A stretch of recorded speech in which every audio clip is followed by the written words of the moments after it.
बिस्मिल्लाहिर्रहमानिर्रहीम। फ़स्ल लविख्तलत अवानिन अक्सरुहा ताहिरुन तहर्रा लितवद्दुइ वश्शुर्बि व इन कान अक्सरुहा नजिसन ला यतहर्रा इल्ला लिश्शुर्बि व फ़ी सियाबिल मुख्तलितति यतहर्रा सवाउन कान अक्सरुहा ताहिरन व नजिसा। आज के इस सबक में साहिब किताब ये बता रहे हैं कि अगर कहीं पर चंद बर्तन हों, उन बर्तनों में कुछ बर्तन पाक हों और कुछ बर्तन नापाक हों, तो कौन से बर्तन से किसी बर्तन से वुज़ू करेगा या नहीं करेगा।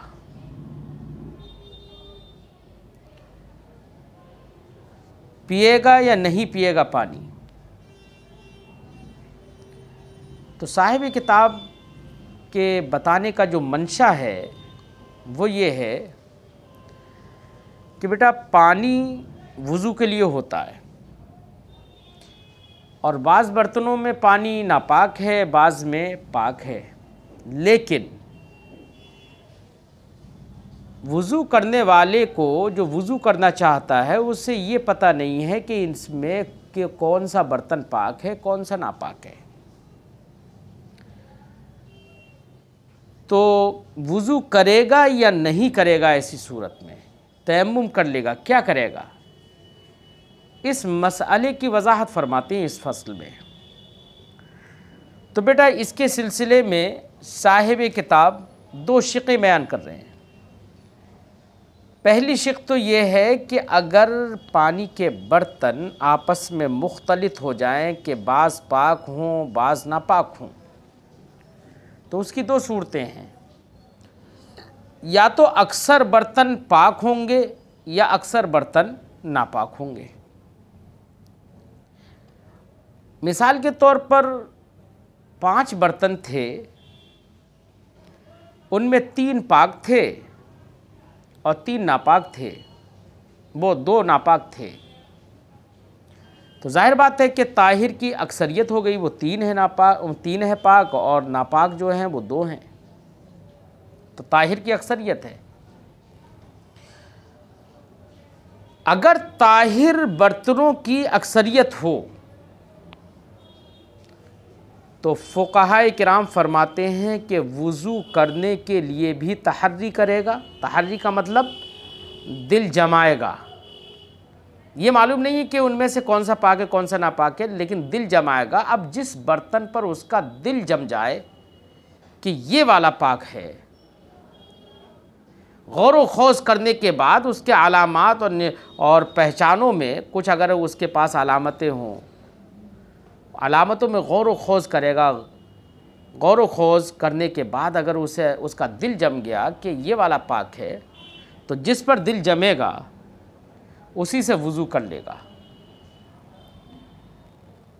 यानी वुज़ू करने के लिए भी उसने तहर्री की। तहर्री का मतलब यानी कोशिश करेगा समझने की, पाक को नापाक से मुमताज़ करने की कोशिश करेगा, फिर जिस पर दिल जमे उससे वुज़ू करेगा। यह है तहर्री का मतलब। ये तहर्री वुज़ू करने के लिए तहर्री करना, ऐसी अगर प्यास लगी है तब भी तहर्री करेगा, यानी इसी तरीके से गौर व खोज करेगा। ये तहर्री करने का हुक्म उस वक्त है जबकि अक्सर बर्तन पाक हों, और अगर अक्सर बर्तन नापाक हैं, बिलफर्ज अक्सर बर्तन नापाक हैं, तो फ़ुक़हाए किराम फरमाते हैं, साहिब किताब भी फरमाते हैं कि वुज़ू के लिए तहर्री नहीं करेगा। अक्सर तो नापाक हैं, वुज़ू के लिए तहर्री नहीं करेगा, कोई गौर व खोज नहीं करेगा कि यार किससे मतलब गौर व खोज करने के बाद किसी पे दिल जमे फिर वुज़ू करे, नहीं। फ़ुक़हाए किराम फरमाते हैं अगर अक्सर नजिस हैं तो तहर्री करेगा ही नहीं, बल्कि तहर्री इसलिए नहीं करेगा क्योंकि उससे वुज़ू करना ही जायज़ नहीं होगा अब इसके लिए, अगर अक्सर नजिस हैं। तो वुज़ू करने के लिए तहर्री नहीं करेगा। क्यों? इसलिए कि वुज़ू का खलीफा और नाइब मौजूद है, तयम्मुम। इसलिए अब इसके लिए हुक्म होगा कि अगर अक्सर बर्तन नापाक हैं तो सीधे सीधे खलीफा और नाइब जो कि तयम्मुम है, फ़ौरन तयम्मुम का क़स्द करे और तयम्मुम करके नमाज़ पढ़े। तहर्री ना करने का जो हुक्म है वो इस वजह से है क्योंकि खलीफा और नाइब मौजूद है, यानी तयम्मुम। इसके बरखिलाफ़ प्यास लगी है, बहुत तेज़ जान पे आई हुई है, और अक्सर बर्तन नापाक हैं। अब ये मालूम नहीं हो रहा है कौन सा नापाक है कौन सा पाक है, और प्यास तेज़ लगी हुई है ऐसी, तो कह रहे हैं कि पीने के लिए मगर तहर्री करेगा। क्यों? मैंने आपको वजह बताई थी। मैंने कहा था कि वुज़ू करने के लिए तहर्री करने का हुक्म नहीं दिया। क्यों? इसलिए कि उसका नायब और खलीफा मौजूद है।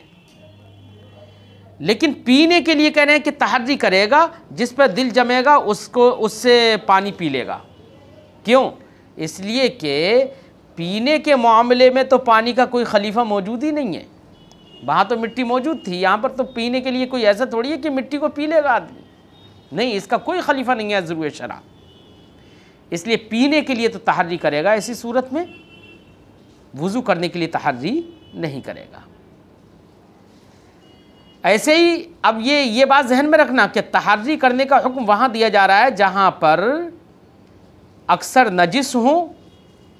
तहर्री करने का हुक्म वहाँ दिया जा रहा है जहाँ पर अक्सर पाक हों, और अगर अक्सर बर्तन नापाक हैं तो तहर्री करने का हुक्म नहीं दिया जा रहा है, सीधे सीधे हुक्म लगा दिया जाएगा कि तयम्मुम करे। क्यों? इसलिए कि तयम्मुम खलीफा मौजूद है तो तहर्री नहीं करेगा। अब आप ये गौर करिए कि कहाँ कहाँ खलीफा मौजूद है, कहाँ कहाँ खलीफा मौजूद नहीं है। मिसाल के तौर पर कपड़े हैं, कुछ पाक हैं कुछ नापाक हैं। पाक और नापाक कपड़े आपस में मिल गए, अब नमाज पढ़ने के लिए उसे कपड़े पहनना है तो कौन से क्या तहर्री करेगा या नहीं करेगा, चाहे अक्सर पाक हों या अक्सर नापाक हों। फ़ुक़हा किराम सीधे सीधे फरमाएंगे कि तहर्री करेगा। यहाँ पर क्यों तहर्री करेगा? वजह तहर्री इसलिए करेगा क्योंकि कपड़ों के सत्र औरत तो फ़र्ज़ है और कपड़ों का कोई खलीफा भी मौजूद नहीं है। तो जहाँ पर खलीफा मौजूद नहीं है तो तहर्री करके उन्हीं से ही नमाज पढ़ेगा जिस पर दिल जम जाए। ठीक है, पानी का खलीफा मौजूद था तहारत में, यानी तयम्मुम, इसलिए वहाँ पर वुज़ू करने के लिए अक्सर बर्तन अगर नापाक थे तो वुज़ू करने के लिए कह दिया था कि तहर्री नहीं करेगा। बात समझ में आ गई? तो जहाँ पर खलीफा मौजूद है तो वहाँ पर तहर्री ना करने का हुक्म है अक्सर के नजिस होने की सूरत में, और जहाँ पर खलीफा मौजूद ही नहीं है, जैसे कि कपड़ों में, पानी पीने के लिए पानी में कोई खलीफा मौजूद नहीं है, तो चाहे अक्सर नजिस हो चाहे अक्सर ताहिर हो, दोनों सूरतों में तहर्री करेगा, और तहर्री करके जिस पर दिल जमेगा वो पी लेगा, और जिस कपड़े पर दिल जमेगा वो कपड़ा पहन के नमाज़ पढ़ लेगा। देखिए तर्जमा लगाते हैं। फ़स्लुन लव इख्तलफ अवानिन अक्सरुहा ताहिरुन, अगर चंद बर्तन, अवानिन ये आनिया की जमा है, आनिया का माना बर्तन, ठीक है, ये इख्तलता का फ़ाइल है, और यहाँ पर इसका मरफू बिज़्ज़म्मा है ये, और ज़म्मा मुक़द्दरा है। लव इख्तलत अवानिन अक्सरुहा ताहिरुन, अगर चंद बर्तन मिल जाए आपस में जिन बर्तनों में अक्सर ताहिर हों, तहर्रा तहर्रियन बाब तफ़अुल से फ़ेल माजी वाहिद गायब का सीगा तहर्रा लितवद्दुई, तो वुज़ू करने के लिए तहर्री करेगा। तहर्री का मतलब यानी कोशिश करेगा, कुछ पहचानने की कोशिश करेगा, है ना, और ताकि पाक और नापाक दोनों मुमताज़ हो जाए, तो जिस पर दिल जम जाए। वशुर्ब, ऐसे पीने के लिए भी तहर्री करेगा। व इन काना अक्सरुहा नजिसन, और अगर अक्सर बर्तन नजिस हैं, नापाक हैं, ला यतहर्रा, तो वो वुज़ू करने के लिए तहर्री नहीं करेगा, बल्कि हुक्म सीधा दिया जाएगा कि तयम्मुम कर ले, क्योंकि खलीफा मौजूद है। इल्ला लिशुर्ब, हाँ पीने के लिए अब भी तहर्री करेगा। पीने के लिए कि प्यास लगी हुई है तो पीने के लिए तहरी करेगा, जिस पर दिल जमे वो पी ले। वो फिर सियाबिल मुख्तलिता थी, और पाक और नापाक कपड़े आपस में अगर मिल जाएं, मुख्तलित हो जाएं, तो उस और नमाज़ पढ़ना है तो पहन कर, तो फिर करें ये तहर्रा, तो ऐसी सूरत में तहर्री करेगा।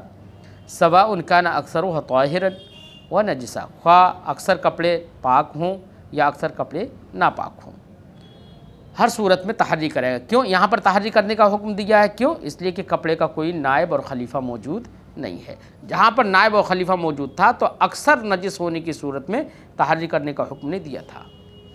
समझ बात आ गई। फस्लुन तुनज़हुल बि'r सगीरतु बिवुक़ू'i नजासतिन व इन क़ल्लत। इस फसल में साहिब किताब ये बता रहे हैं कि कुआं तो बेटा आप लोगों ने भी देखा है, हमने भी देखा है, कुआं तो छोटे ही होते हैं। हमारे उलमाए किराम ने अंदाज़ा ये लगाया कि तकरीबन, जैसे कि बहुत सारे उलमा ने तस्रीह भी की है इसकी, कि तकरीबन एक कुएं के अंदर जो पानी मौजूद होता है तकरीबन वो 200 से 300 डोल तक होता है। तो वो तो कम ही होता है और कुआं दहदरदा भी नहीं होता है। ठीक है। हाँ, अगर कोई कुआं ऐसा है कि जो दहदरदा हो, जिसको बेरे कबीर कहे, दहदरदा के तरीक़े पर हो जाए वो, तो उसका हुक्म अलग होगा। और बेरे सगीर छोटा कुआं अगर है, जो आम तौर से होते हैं, तो इनका हुक्म अलग होगा। अब यहाँ पर कुएं का हुक्म बयान करना चाहते हैं। फरमाते हैं फसलुन तुनज़हुल बि'r सगीरतु बिवुक़ू'i नजासतिन। छोटा कुआं, अलबेर का माना कुआं, असगीरतु छोटा, नज़ह यंज़हु नज़हन बाब फ़तह से इसका माना होता है साफ़ कर देना। तुनज़हुल बि'r सगीरतु बिवुक़ू'i नजासतिन, छोटे कुएं को साफ़ कर दिया जाएगा, यानी उसका सारा पानी उसका पानी निकाला जाएगा।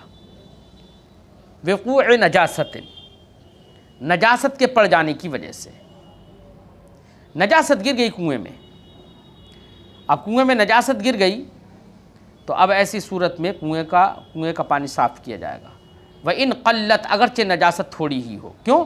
इसलिए कि पानी अगर कलील है तो उसमें अगर थोड़ी सी भी नजासत पड़ जाए, चाहे उसके औसाफ ना बदलें, तब भी पानी नापाक हो जाता है।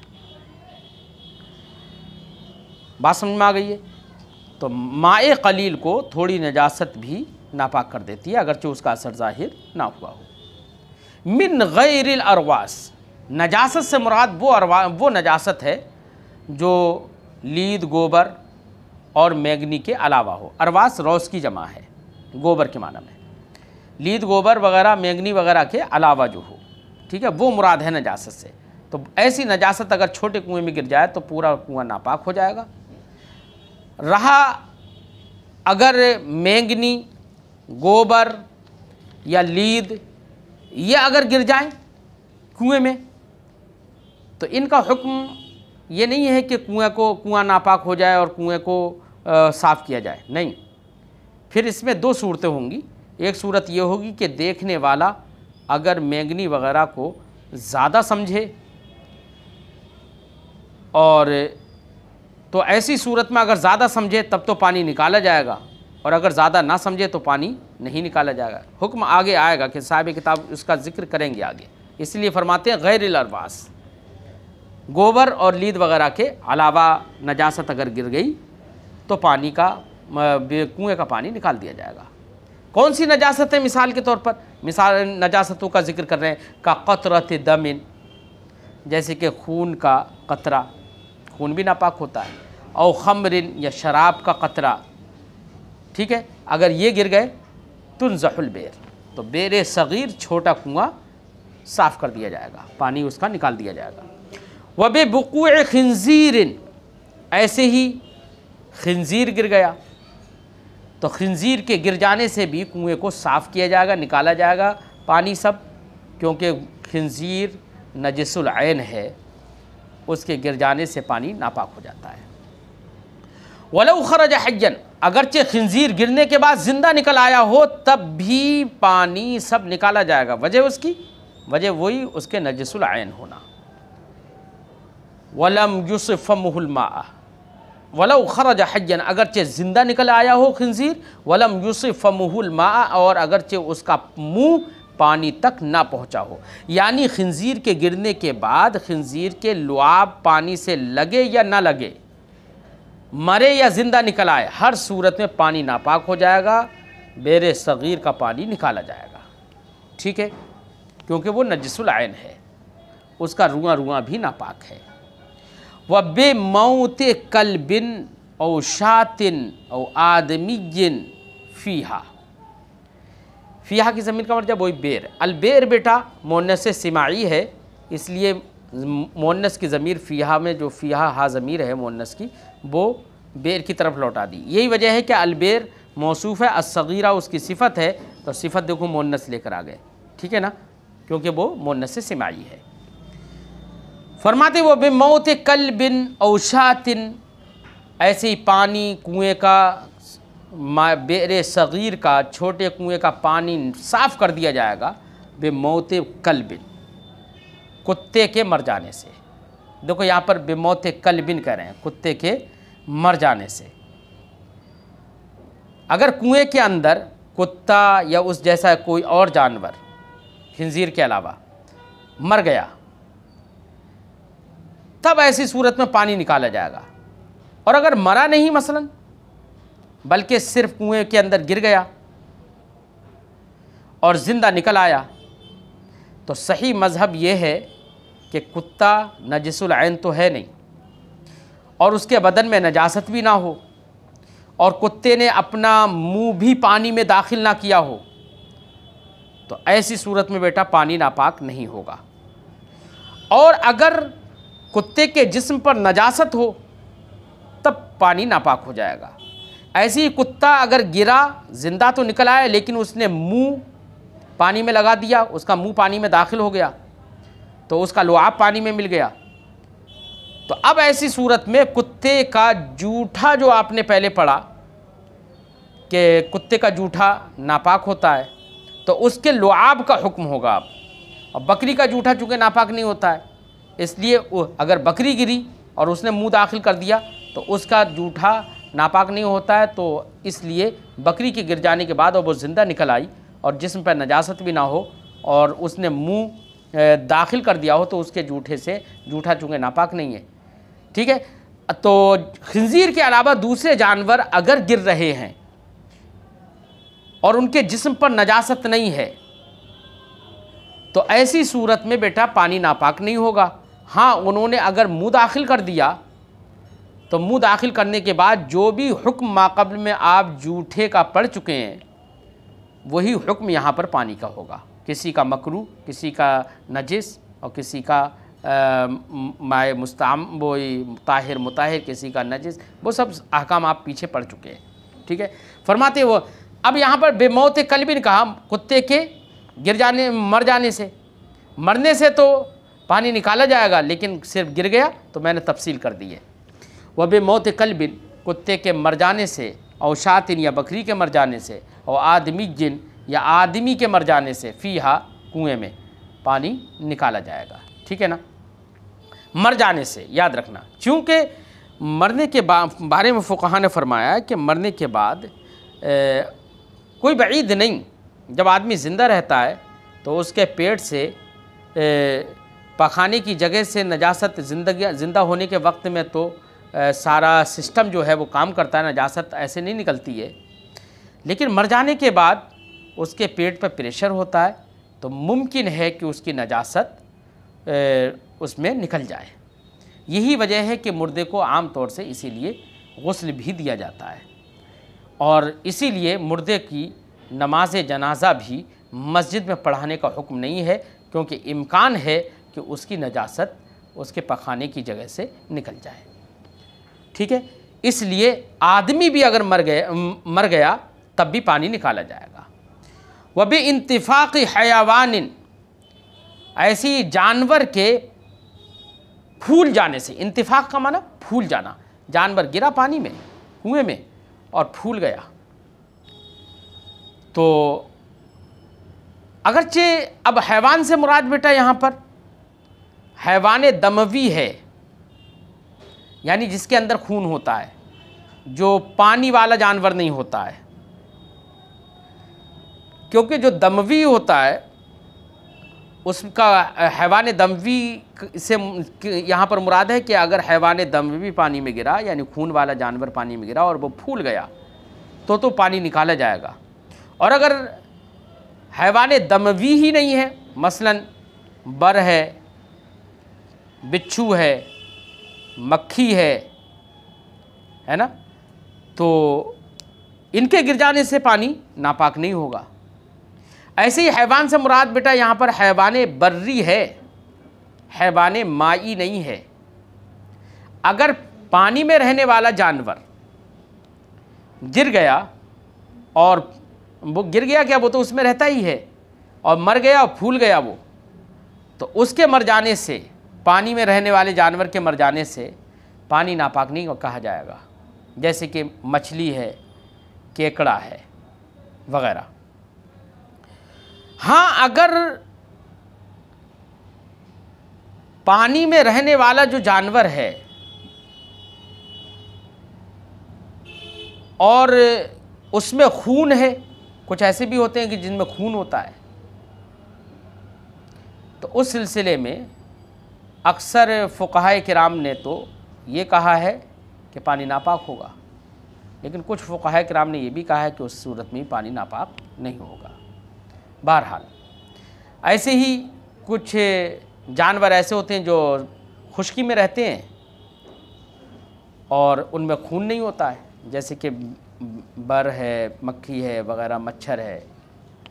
बहरहाल अगर जानवर पानी में गिरा, जानवर से मुराद बर्री और दमवी, ऐसा अगर जानवर पानी में गिरा, वलो सगीरन, अगरचे छोटा ही हो लेकिन दमवी होना चाहिए, बर्री होना चाहिए, तब भी पानी निकाला जाएगा, क्योंकि वो गिर के फूट गया।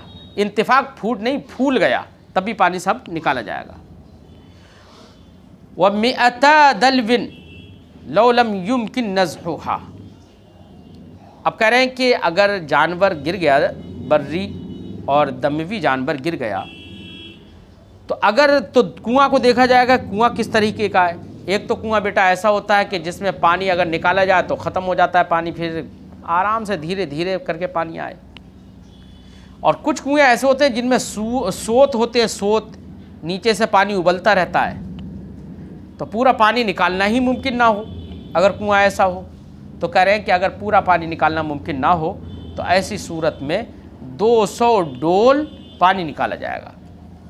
तो 200 डोल पानी आम अंदाजे के मुताबिक हमारे फ़ुक़हा किराम ने जो अंदाज़ा लगाया है वो ये कि कुएं के अंदर ज़्यादा से ज़्यादा 300 डोल पानी होता है। तो 200 डोल पानी निकालने का मतलब ये है कि 2/3 पानी निकल जाएगा। ये उस सूरत में है जबकि कुआं ऐसा हो कि जिसमें सोत चलते रहते हों, नीचे से पानी उबलता रहता हो, निकालना मुमकिन ना हो। फरमाते वो मिअत दलविन, और 200 डोल पानी निकाला जाएगा, लौ लम युमकिन नज़्हुहा, अगर उसका साफ़ करना, पानी का कुएँ का खाली करना और साफ़ करना बिल्कुल मुमकिन ना हो। व इन मात फ़ीहा दजाजतुन औ हिर्रतुन औ नहवुहुमा लज़िम नज़्हु 40 दलवा। दजाजतुन का माना होता है बेटा मुर्गी। दजाजतुन ये फसीह तर लफ्ज़ है और दिजाजतुन शाज़ है। दाल के कसरे के साथ दिजाजतुन भी पढ़ा जाता है, लेकिन वो शाज़ है। हाँ, दाल के ज़म्मे के साथ दुजाजतुन पढ़ना ये गलत है। बात समझ में आ गई?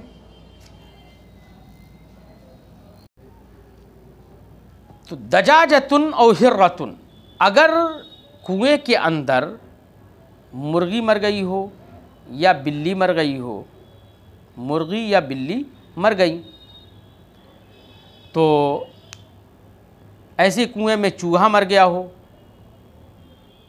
अच्छा, ये चाहे कुएं में मरे या कुएं के बाहर मरे और फिर गिर जाए कुएं में, तो बेटा चाहे कुएं में मरे या कुएं के बाहर मर के गिर गए, दोनों का हुक्म एक ही है, कोई फ़र्क नहीं है। क्या है हुक्म? फरमाते हैं इन मात फ़ीहा दजाजतुन औ हिर्रतुन, अगर कुएं के अंदर मुर्गी मर गई और हिर्रतुन या बिल्ली मर गई या बाहर मर गई और फिर गिर गई, और नहवुहुमा या इन जैसे इतने हजम के, इनके बराबर के जानवर अगर कोई गिर गए, मर गए और या बाहर मर के गिर गए, फरमाते हैं लाज़िम नज़्हु 40 दलवा।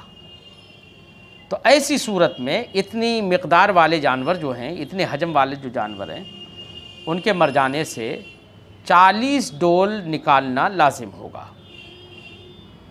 व इन मात फ़ीहा फ़ारतुन औ नहवुहा, और अगर बिल्ली और मुर्गी से छोटे जानवर जैसे चूहा है ना, या चूहे जैसे छोटे छोटे मुर्गी के चूज़े हैं, है ना, या कोई और ऐसी छोटा जानवर गौरैया है, तो अगर ऐसे जानवर अगर मर गए तो फरमाते हैं लाज़िम नज़्हु 20 दलवा, तो 20 डोल पानी खींचना लाजिम होगा।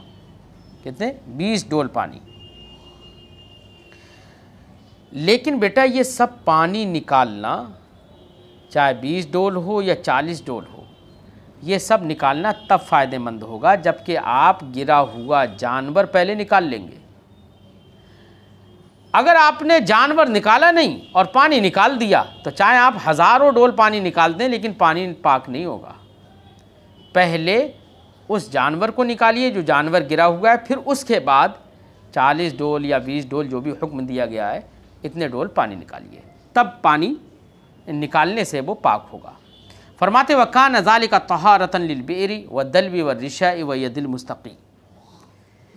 100 डोल पानी निकाला, 40 डोल पानी निकाला, 200 डोल पानी निकाला या पूरे का पानी निकाला, ये तहारत के लिए है ना। फरमाते हैं कि जिस मसले में जो भी हुक्म दिया गया है कि पूरा पानी निकालो या 200 डोल पानी निकालो, 40 डोल निकालो या 20 डोल निकालो, इतने डोल पानी निकाल दिया। इतना पानी अगर आपने निकाल दिया तो जो डोल है, जो डोल की रस्सी है, ऐसे ही जो कुएं के इधर उधर की दीवारें हैं, ऐसे ही निकालने वाले आदमी का हाथ है जिस पे वो गंदा पानी भी लगा होगा, तो फरमाते हैं कि अब पानी इतना निकल गया तो ऐसी सूरत में ये सारी चीज़ें खुद ब खुद पानी के कुएं के पाक होने के साथ साथ खुद ब खुद ये पाक मान ली जाती हैं। क्यों? इसलिए कि अगर इनको खुद ब खुद पाक ऐसा नहीं माना जाए तो आदमी हरज में मुब्तला हो जाएगा। कैसे? इसलिए कि चलिए अपने हाथ तो बाहर भी धो सकता है, लेकिन रस्सी है उसका निचोड़ना बड़ा मुश्किल है। डोल है वो तो बार बार उसी में पड़ रहा है, तो किससे धोएंगे किससे? तो परेशानी और हरज में मुब्तला होने की वजह से हमारा ऐसे ही बिलखुसूस कुएं की दीवारें हैं, उनको तो कैसे धोया जाएगा? धोएंगे भी तो वो भी पानी नीचे ही तो जाएगा वहीं, इसलिए हरज में मुब्तला हो जाएंगे। इसलिए हमारे फ़ुक़हा ने हुक्म दिया कि ये चीज़ें कुएं के पाक होते ही ये चीज़ें सब पाक मानी जाएंगी। फरमाते वकान ज़ालिका, यही पानी का निकाल लेना, तहारतन लिलबिरी, ये कुएं के लिए भी तहारत हो जाएगा, वद्दलवी, डोल के लिए भी तहारत हो जाएगा, वर्रिशाई, ऐसी रस्सी के लिए भी, ये जो डोल में बंधी हुई रस्सी होती है उस रस्सी के लिए भी तहारत हो जाएगा, वयदिल मुस्तक़ी, ऐसे पानी निकालने वाले आदमी के हाथ के लिए भी ये तहारत होगा।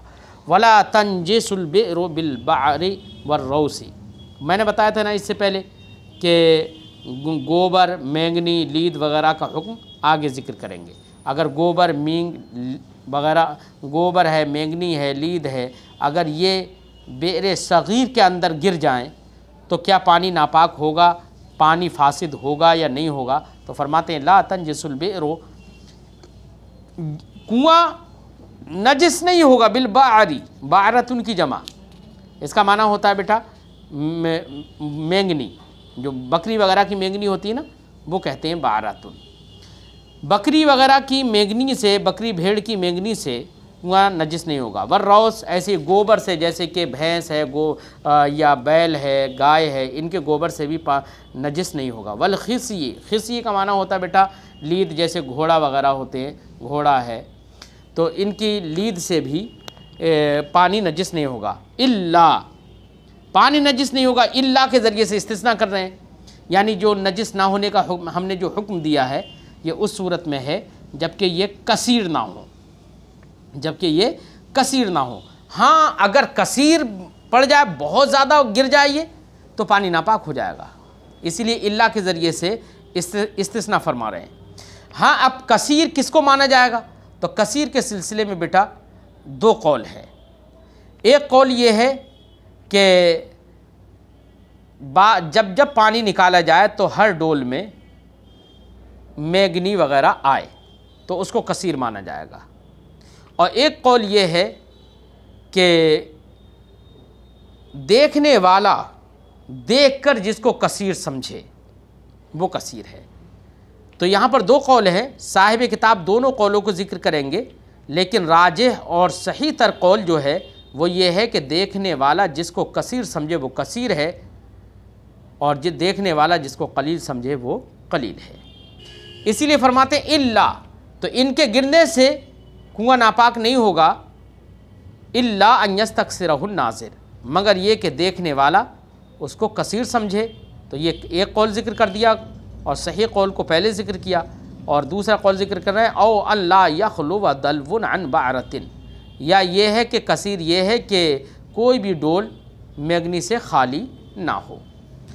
तो ये मसाइल चंद साहिब किताब ने ज़िक्र फरमाए और उनका हुक्म ज़िक्र किया। लोग इसको याद करिए। आज का सबक हम यहीं पर रोक देते हैं और बाकी जो बचा है इंशाअल्लाह अगले सबक में पढ़ते हैं।